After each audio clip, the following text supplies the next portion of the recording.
Bonjour à tous, c'est Manon. Aujourd'hui nous nous retrouvons pour un petit comparo produit et nous allons revenir en enfance en faisant une petite purée comme nous faisaient nos grands-mères avec le presse-purée. Alors aujourd'hui nous allons voir comment nous pouvons faire notre purée avec un presse-purée à ressort et ensuite avec un presse-purée plus classique.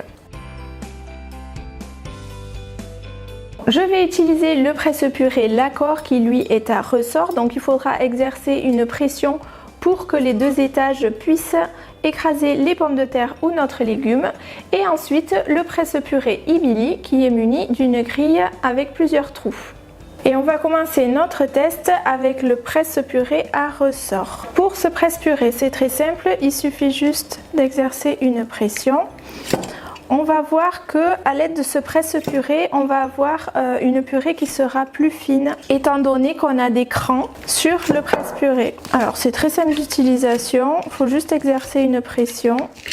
Donc vous pouvez faire ça directement dans votre plat, étant donné qu'il y a des personnes qui aiment bien gratiner leur purée. Ensuite mettre les assaisonnements comme l'on souhaite. Hop, on enlève l'excédent.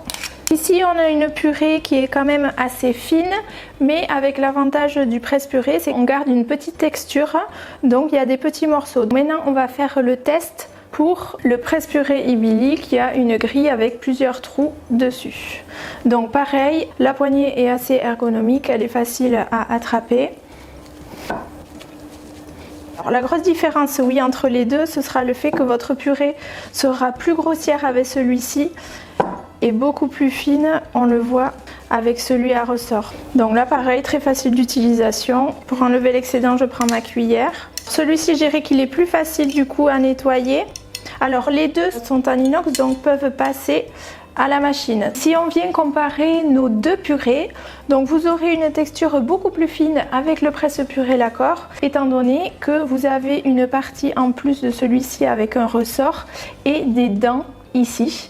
Avec le presse-purée Ibili, ce sera une texture plus épaisse. Le mieux pour terminer la purée, c'est d'ajouter du beurre à votre préparation avec un petit peu de lait.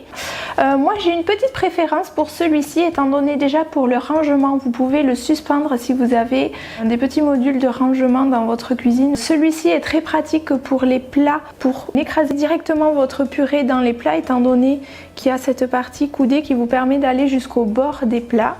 Et personnellement, je préfère la purée quand il y a des plus gros morceaux. N'hésitez pas à nous laisser un petit commentaire pour nous donner vous aussi vos astuces pour réaliser de superbes purées et pour nous dire ce que vous avez pensé de cette vidéo. Je vous souhaite une très bonne dégustation.